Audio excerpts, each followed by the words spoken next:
Okay.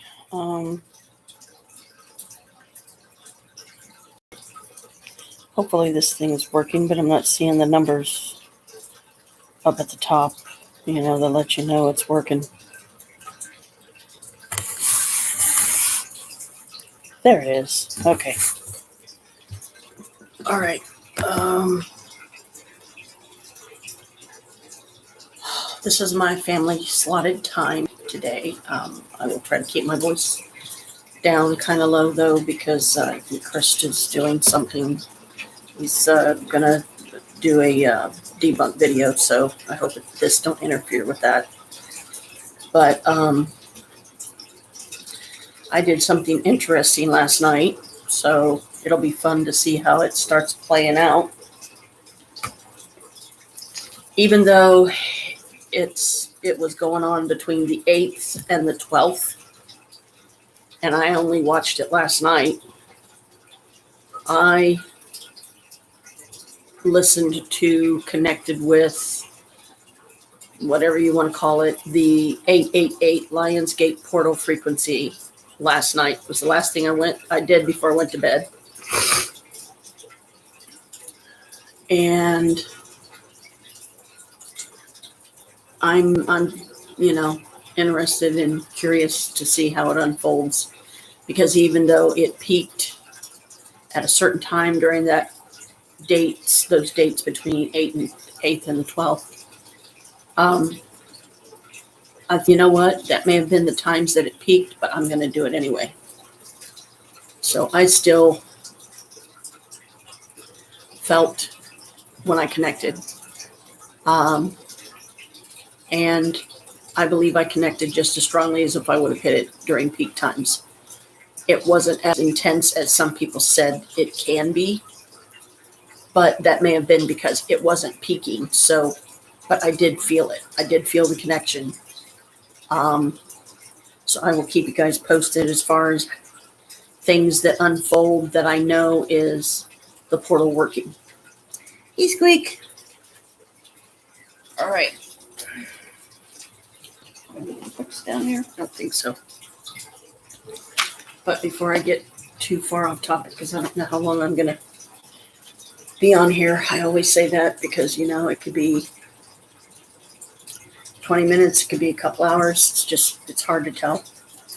I know today at 1 o'clock I have to go over and check on my mom and make her lunch, and Chris has a doctor's appointment at 3, so it's going to be another busy day. Okay, lesson 4 questions. Let me get back here to them.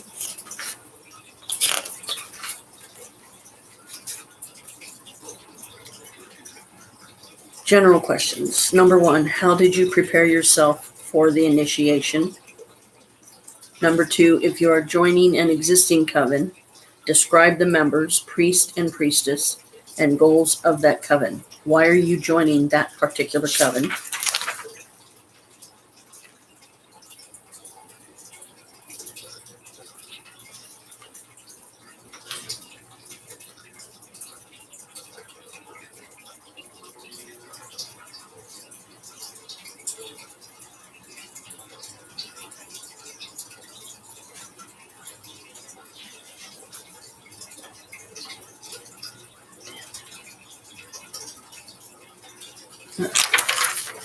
Then there was only 2 general questions. That one is okay. Exam questions for lesson 4. Number 1, what is the term used for the central theme of initiation? 2, describe briefly the general pattern of initiation. 3, what is the meaning of the blindfolding and binding? 4, what is the Wiccan reed and what does it mean? 5, is it usual for a woman to initiate another woman? 6, write a short essay on what the craft means to you and why you want to be a part of it. Now, because I'm only doing the questions, I suppose it wouldn't do any harm to, share some of my own experiences, because reading each chapter I could do, yes, but I'm trying to encourage people to get out there, get the book themselves. I'm sure you can find it at half price books for cheap, or find it at the library. There's got to be a library somewhere that has them. Because if I read all the material, then I don't know. It just don't feel right to me. So I'm going with my witch stinks here and just trying to encourage people, go out and get the book yourself. But if you are serious about getting into the craft, you should be able to answer these questions without reading a book. Just go use your own insight. What is your feelings, telling you? Because if you learn to trust in your gut, it will tell you if something's right or something's wrong. Play around with some ideas. Say, how about this scenario? Say the scenario out loud, in the privacy of your own home, just you, nobody else, that's fine. Or if you want a friend or a couple of friends there to use as feedback, that's fine. And say, like exam question 1, what is the term used for the central theme of initiation? Hey. I don't even remember what it is according to this book. But initiation is basically, it's the initiate showing their seriousness and their willingness and their commitment to, they really do want to study the craft. This is the path they want to follow. It's a type of rebirth in a way. But some of the ways it's done, that some covens do it, I would never do that. I'm not saying their way is bad, but I would never do it because it don't make me comfortable. So if it don't make me comfortable, I'm not going to incorporate something into my coven that makes me uncomfortable, because that's going to create negative energy. Number 2, describe briefly the general pattern of initiation. Well, I would have to say the initiate, at least personally for me, the initiate comes in to the circle. They are blindfolded and bound, because it's like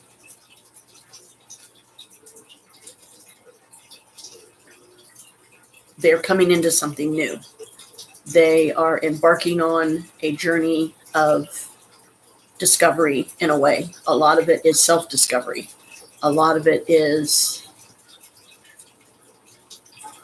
finding out, does this feel right to them? Is this the right path for them?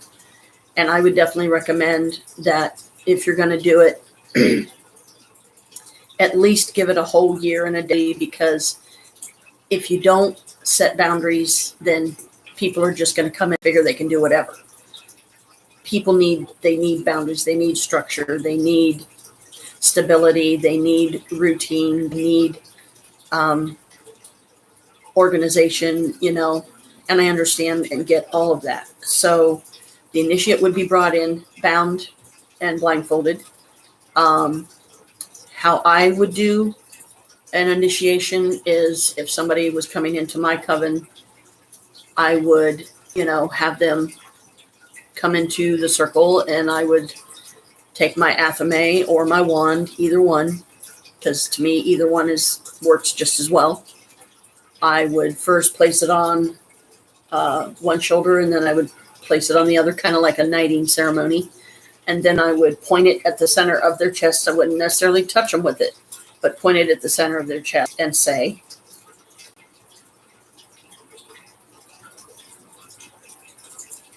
how do you enter this circle?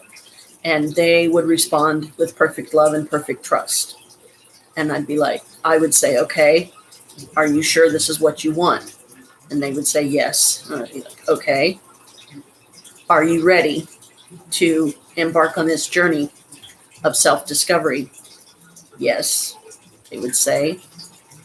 Are you willing and committed to keep coven secrets, not share it with outsiders? Because outsiders, especially if they're religious zealots, they're going to cut it down. They're going to find every way that they can poke and prod at it and make it something satanic, even though it's not. So it would be a series of questions, and I would try to make them relatively easy, but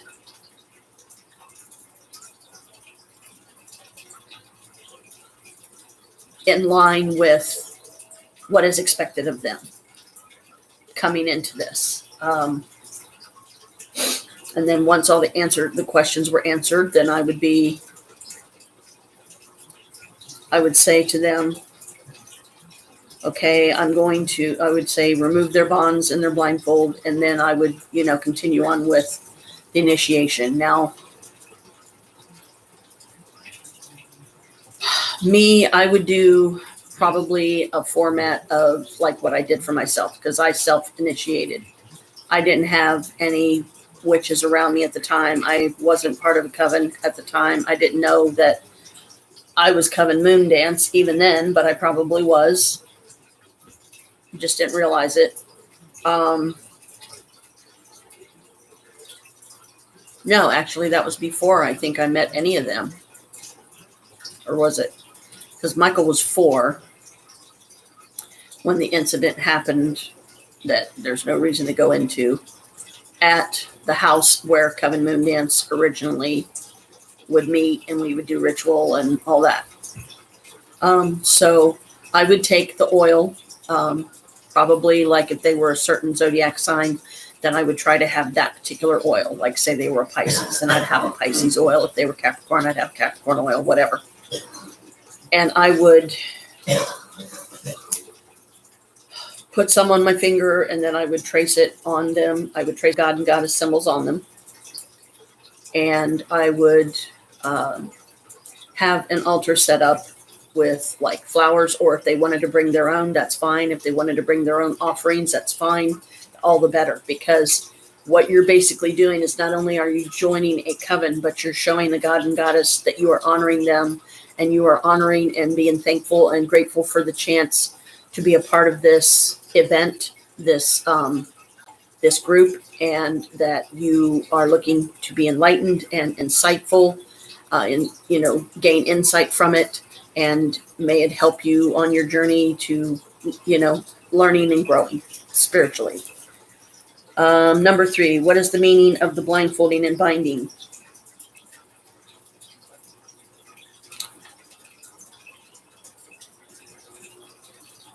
Innocence, I would say, just me personally, I'm not saying, others may say something different, but me personally, I would say innocence, rebirth, and your willingness, like I said, to embark on this journey. You really want this experience. You feel right. You feel like you have good relations with everybody in the coven. You really want to follow the path of the craft, and so on. And it's about trust. It really is. It's about trust. Perfect love and perfect trust. Now, some covens may do the 5-fold kiss. I will not.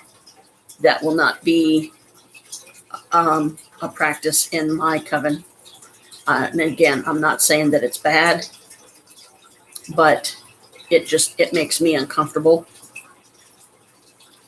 So I would find other ways, because part of being a unique coven is finding your own ways of doing things, because the God and Goddess aren't saying you have to do it this way just because so many other covens do.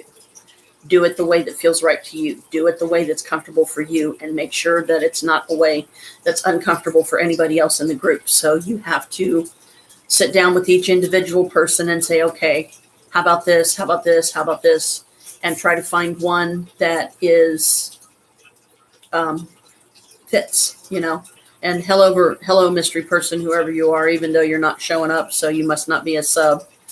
I will say this, as I always do, to mystery people.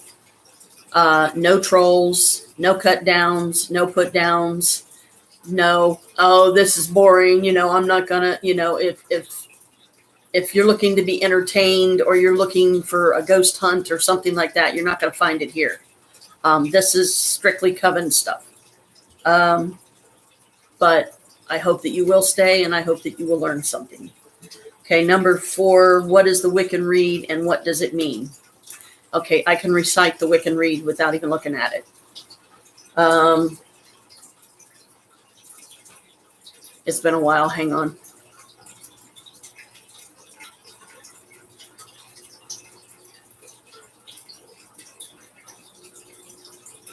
Dang, now I can't do it. I don't believe it. I can't do it.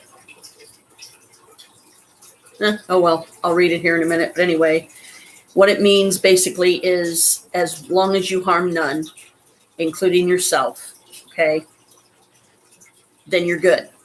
But the minute you cause harm to another, you may get what you like or what you wish will happen to that person, but something 3 times worse will happen to you. So you better think seriously before you do it, okay? Abide the Wiccan Rede ye must. Hang on, let me go ahead and read this. It's on the wall, so you'll just have to hear me read it. I'm not taking it down off the wall just to read it.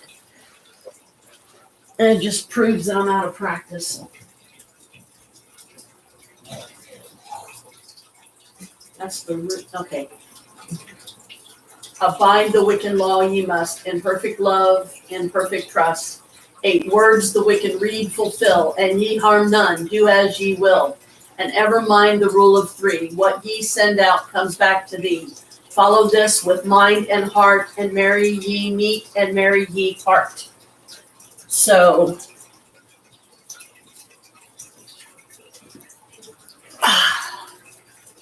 hope you all heard that okay. And it's just like I just said. I know that there's people out there that do each other wrong and, broken hearts, broken relationships, broken trust. Sometimes it could even be family. I know I have my own issues there in that arena.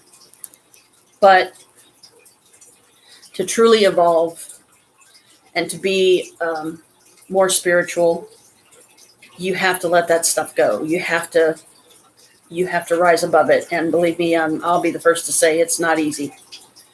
Number 5, is it usual for a woman to initiate another woman? I don't see anything wrong with that. I would do it. I mean, it's my coven, so I'm going to be initiating men and women, if any join. Number 6, write a short essay on what the craft means to you and why you want to be a part of it. Thanks for the mystery person, but it's showing that they're already gone. So essay I won't do, but okay, lesson 5 is covens and rituals, covens and degrees.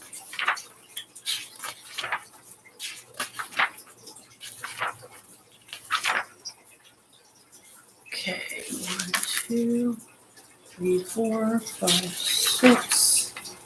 Okay, there's 6 general questions in this one and 7 exam questions. So, like I said, the long and short of it is there are many paths out there to enlightenment, to gain insight, to help us along our journey and path to become more evolved as a species, as a person, forgiving those that have done us wrong, light a candle for them and wish them well, not harm, wish them well. Forgive them truly by forgiving yourself for holding on to the anger as long as you have, as long as you do, and as long as you will.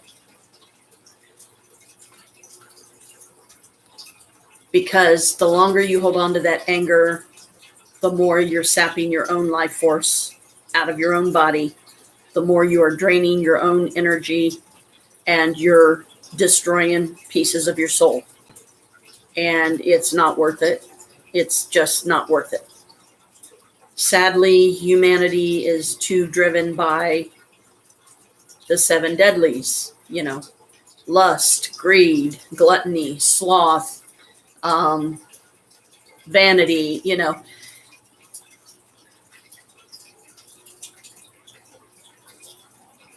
those things are just going to lead you down the wrong path. I mean, I'm not saying that everybody walking around should be angels and do none of the 7 deadlies. I mean, it's going to happen. It's humanity.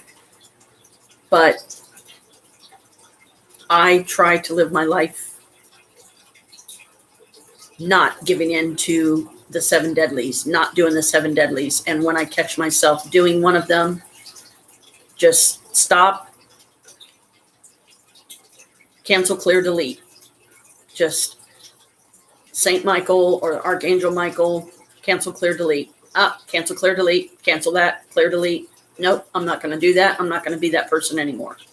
I'm not going to waste any more of my energy and life force on this upset or this person that's angered me because they've done me wrong, and so on and so on. Now I've got to remember what bag the other stuff is in.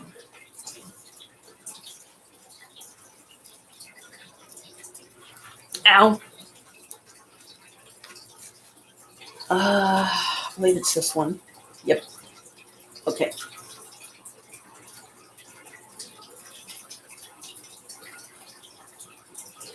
So, tapping into the Lion Gate portal,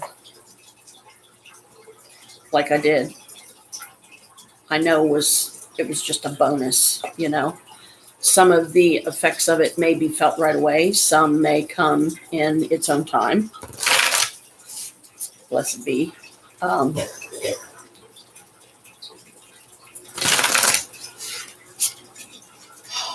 Played the Monday lottery. Didn't win a damn dime. But I can't let it upset me. I can't let it get to me. I just have to move on, and I have to keep trying, and I can't focus on the upset of, dang it, I didn't win again.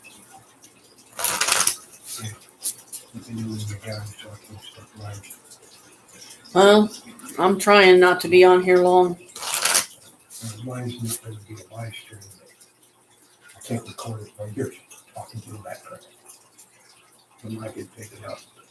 It's a very good mic. What is my affirmation today? Communication. How about that? And they say, for those of you that don't know, any newcomers that may stumble across this video or this live stream, they say it's best to read these out loud because it helps you to retain it better and absorb it. I don't know why, but so I always read them out loud. Wonder how the other person's feeling? Ask them. Wish they knew how you were feeling? Tell them.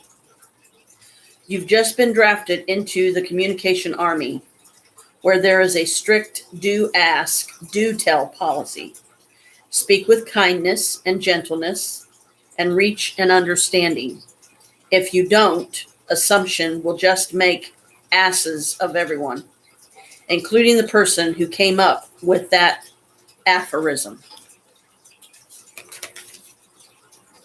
Okay, what is a general affirmation for as many people as it can help for today?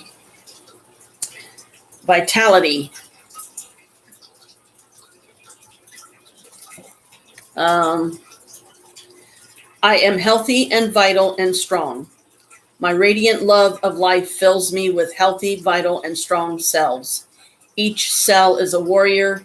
Everyone has its own sword and shield. I dare you to try and penetrate my cellular army. Didn't think so, chump. So there's a general for everybody. I hope it helps many of you. because that's all I'm trying to do. Is I'm here to learn and grow and evolve as a spirit, just like everybody. And I try to help in my own unique ways, and hope that it does help.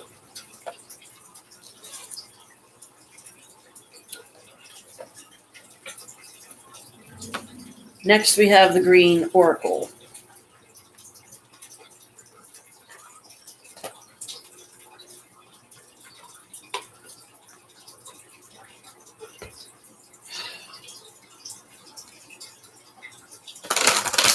Have to keep glancing up at the clock to, see when it starts getting close to 1 so I can go over and take care of my mom. But I can only, at the most, stay with her until 2, and then I got to get back over here, or want to get back over here. So Chris, has the car and he can go to his appointment when he needs to. What message does the Green Oracle have for me today? Interesting. Fall. It's a fall tree, as in the season of, and in my opinion, August is literally the last month of summer. Once September rolls around, it starts going into chillier temperatures, and to me, it's by the time September 1st hits, it's officially fall. Concept, seasons, slowing down. Image, a wonderful tree in fall. Autumn is the season of closure. Things slow down. They begin to fade and let themselves go, looking for the end. Things have a different flavor in autumn. They still can be joyful, but to get that joy, you need to accept that it is the nature of all things to pass. Without an ending, even the most perfect story doesn't have much meaning. Divinational meaning. It's time to prepare the ending. What is not yet finished is still present. In autumn, you gather memories and make them precious. Without an ending, there is no story. Okay. Now I will do a general for everybody else. What message does the Green Oracle have for everyone else for today? Planting a tree. And that's card 10.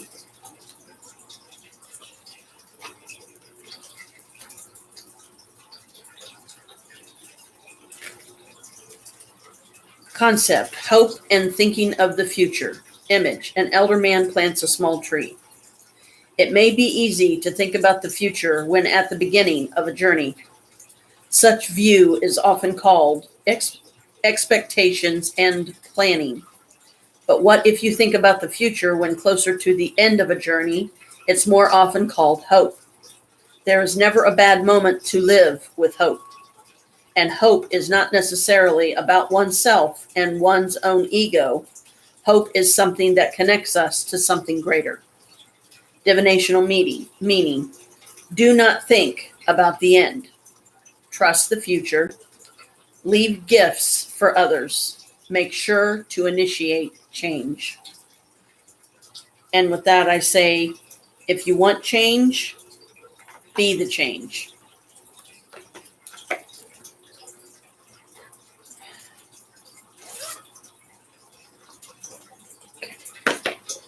Those are done.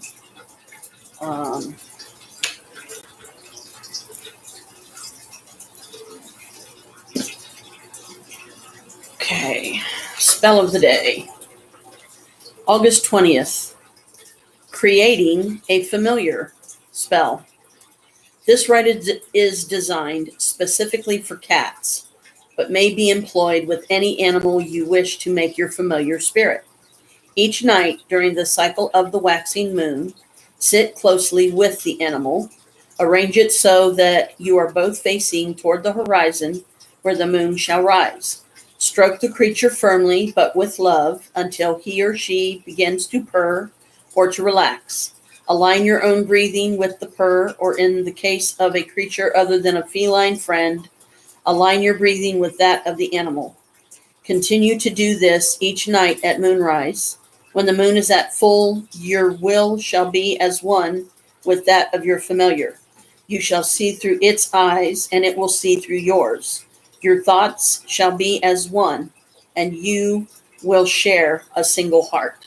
Aw, that's precious. I've already got mine. And that would be Kalika that insists on being on my lap all the time. Or a lot of the time. Okay. Well, apparently today it's all about cats. August 20th. This is the real witch's year. So this is another spell for the day. Some cats go wild for catnip. They chew it, eat it, roll in it, becoming excited, and it seems to have an almost narcotic effect upon them. As a result, it can be hard to grow if you have cats, although a hanging basket can be the solution. The other difficulty is that although catnip is one of the other names, catmint is one of the other names for catnip, it is also a name given to some other plants. So when buying it, ensure that you get Nipeta cataria, Cataria. Catnip is one of the 16 healing plants of Druid lore, where it is recommended for use in fevers, headaches, bronchitis, and digestive and stomach complaints, including diarrhea and cramps. Catnip tea is balancing, being calming for those who are excitable and quarrelsome, yet stimulating for those who are overexerted or who need courage. It is also useful in treating troublesome menstruation. Adding to preserves, it is useful in treating nightmares in children. Magically, it is used in spells for love, beauty, friendship, and happiness. Rub catnip on your palm before holding the hand of someone whose friendship you wish to secure. Place the pressed leaves in your book of shadows to protect it from prying eyes. Float a few leaves in the bath and meditate there to enhance beauty and attract love. Put the flower tops under your pillow to secure a good night's sleep and for prophetic dreams. Drink catnip tea last thing at night to promote healing. Grow catnip by the door or window to attract good spirits. To create a psychic bond with your cat, drink catnip tea at the same time as giving them catnip. Loud voices do not make sound arguments. And that's just the little caption that does down at the bottom. So that's interesting. Gee, I wonder if the goddess of the day is going to have something to do with cats. Okay. August 20th. Inanna. Oh. Voyager 2 launch, United States. Themes: sky, universal awareness and law, movement, peace, unity, love, leadership. Symbols: rose, star, lion, wands encrusted with stones, dates. About Inanna, the Sumerian lady of the heavens, looks down upon the world, seeing it in wholeness and unity. Her gentle tears wash from heaven, putting out the emotional fires that keep people apart in this world or anywhere in the universe. Inanna oversees matters of love, divination, winemaking, and leadership, just to name a few. In works of art, she is depicted wearing a horned headdress and sprouting wings. To do today. On August 20th, 1977, Voyager 2 was launched into space bearing a message of peace and welcome to any alien life forms that might find it. As it travels, we are reminded of what a truly big place the universe is, and of the importance of making our part of it better under Inanna's guidance and care. To make yourself an Inanna wand for directing magical energy designed to manifest peace, oneness, love, or leadership, take a large rose twig or any fallen branch and let it dry. Encrust this with an amethyst. During spells and rituals, point the crystal in the direction you want the energy to travel. Finally, leave Inanna an offering of wine at dawn. She is the morning star to attract her power to your day. So, Inanna, hail and welcome. I will light a candle for you, my dear, to let you know that you're welcome and help me to honor you on this day any way that I can. But as far as wand making, let's see, don't have any roses currently. There may be some fallen branches outside, but I haven't been outside yet to check. So if there's a particular one out there that you fancy, draw my attention to it and I will grab it, and I'm sure I've got some amethyst crystals around here somewhere I can use.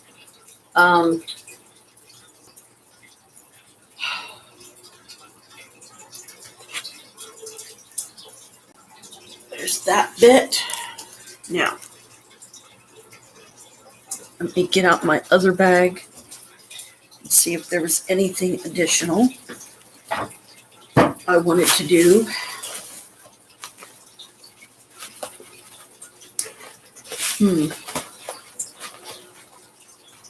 No. Think I kind of have an idea. Because I've been trying to work on this more myself.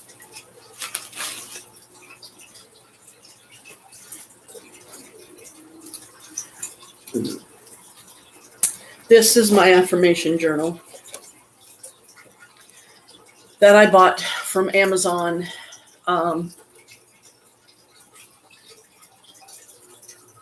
That is the same book that a particular witch that I follow, that is the magical crafting YouTuber. Her name's Amy. I don't know the last name, but she always starts her live streams with, "Hello, my darlings. Let's do some magical crafting," or something along those lines. So this is one of her books. I am going to read off a handful, probably the first 10. Write them down, play around with them, work on them at your leisure. I've been doing it myself, and to me, it's a good practice towards personal insight, personal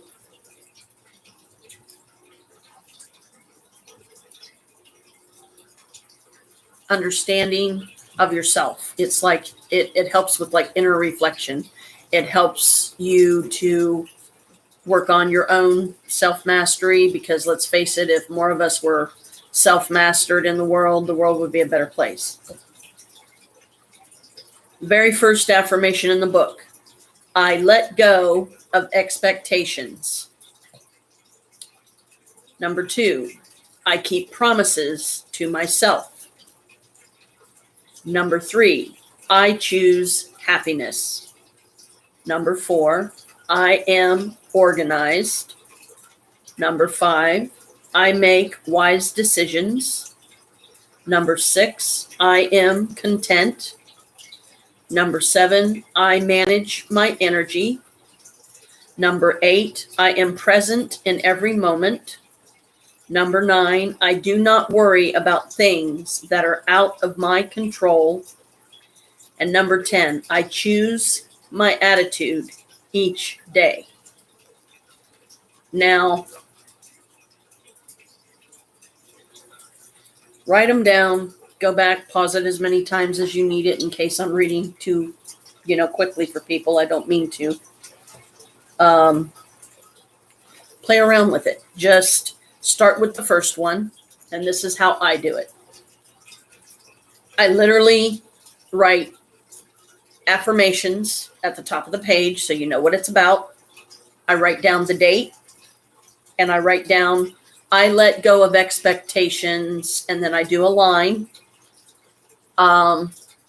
by, and then I'll write some things that have happened to me, expectations that I had of certain things to happen and they didn't, but I didn't focus on them. I didn't over focus on them. Or when I did over focus on them, I had to learn to let them go. And then write for however long you can. You'd be amazed at what this can spark within yourself.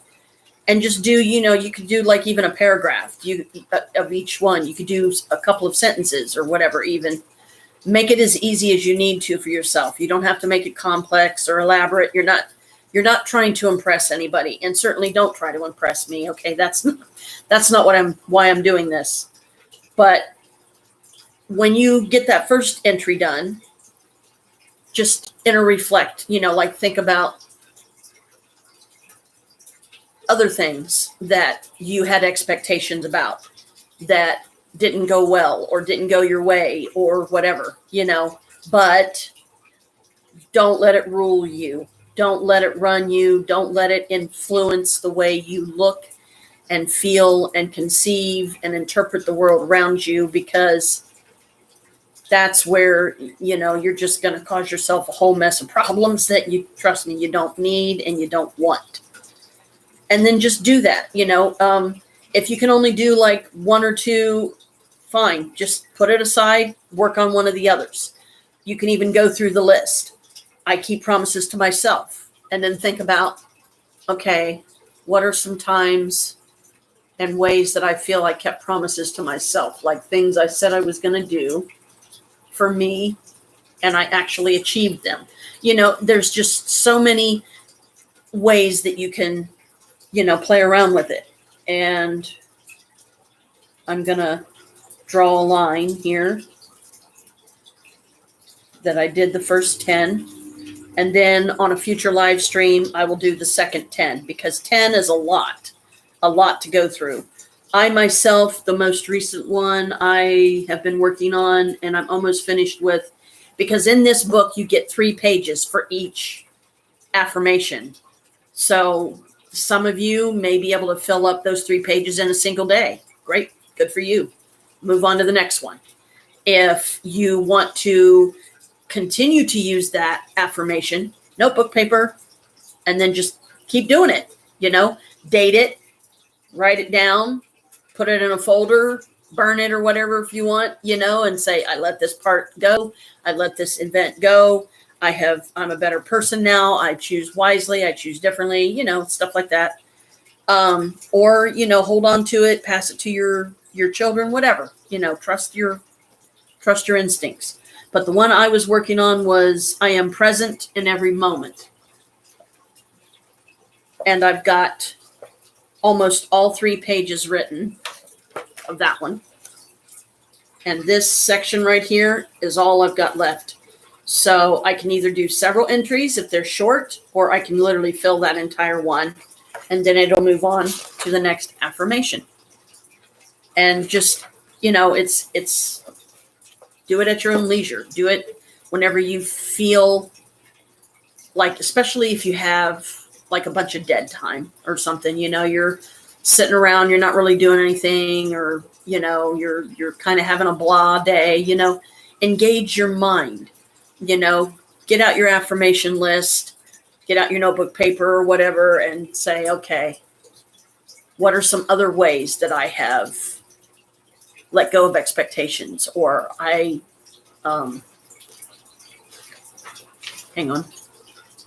let go of expectations. It's really helpful, at least it has been for me, to be able to maybe go back at some point and reread them and then go, oh, wow, yeah, I remember that. But now it's different. Now I feel this way.